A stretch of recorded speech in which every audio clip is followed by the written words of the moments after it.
Good afternoon. Welcome back to another episode of Great Men Profits for the Advanced Learners, and today we're diving into how to develop your own high-frequency trading bot.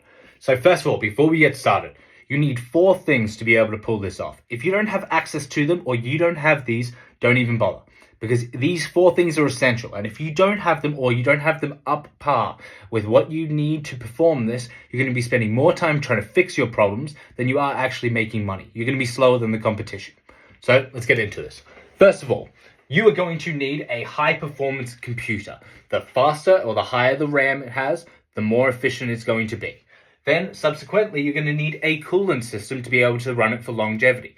Realistically, in this game, if you are going to be creating a high-frequency trading bot, you're going to need it to run for 23 hours a day for 5 days of the week, meaning that it needs to be efficient and it needs to be able to survive the process.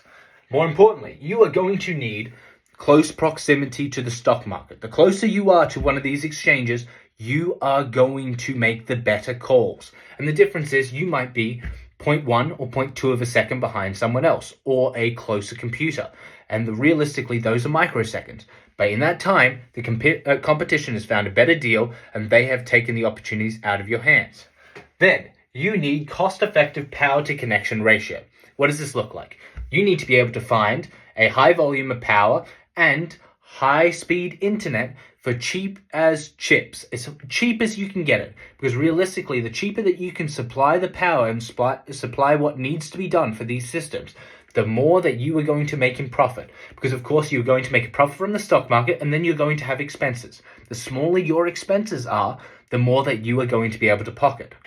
And then of course, the fourth one is, it's not exactly essential, but it is necessary.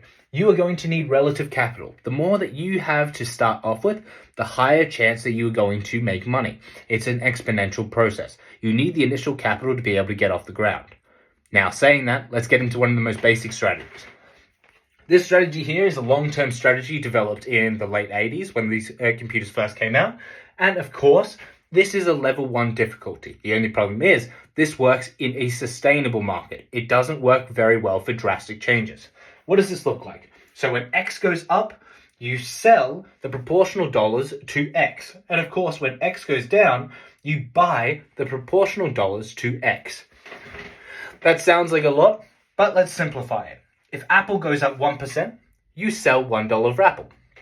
And when Nvidia goes down 1%, you buy $1.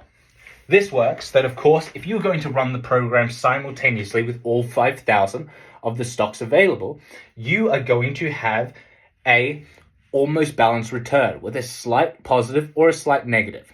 And the way that this works over a long term is that your return is going to level out, meaning that most of the time with these programs, they might have 1 or 2 days of the week that they are down, but there is never a month or a week that they are not profitable.